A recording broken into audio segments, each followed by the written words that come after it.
The grafters, the people who want to be their own boss. For some, that's classic white van man, and they could be hit by the national insurance changes. So we're off to find out what the self-employed think. Wesley Carter is self-employed, working in Birmingham's Bullring Market. He thinks if he earns just a little extra, it'll take him over the threshold where he'll have to pay more national insurance. I mean, even if it doesn't affect you now, if you earned a bit more... Yeah, then it would affect me, yeah, definitely. If I wanted to move up on that, then it would affect me more. I'd be better off not going any higher, wouldn't I? I'd be better off staying where I am. Because if I get paid more wages, I've got to pay more money out, haven't I?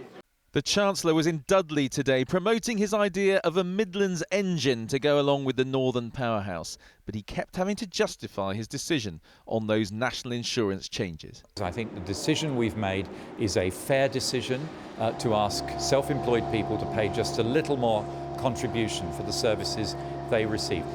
This is not in any way an attack on business, hugely supportive of business. I want people to have choices about the way they work, but I want them to make those choices on the basis of what's right, not on the basis of what tax advantages they bring.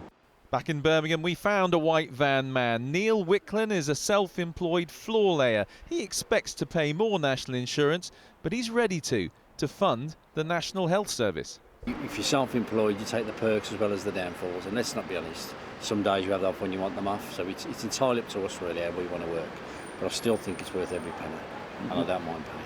You don't mind paying? I don't mind paying the slightest.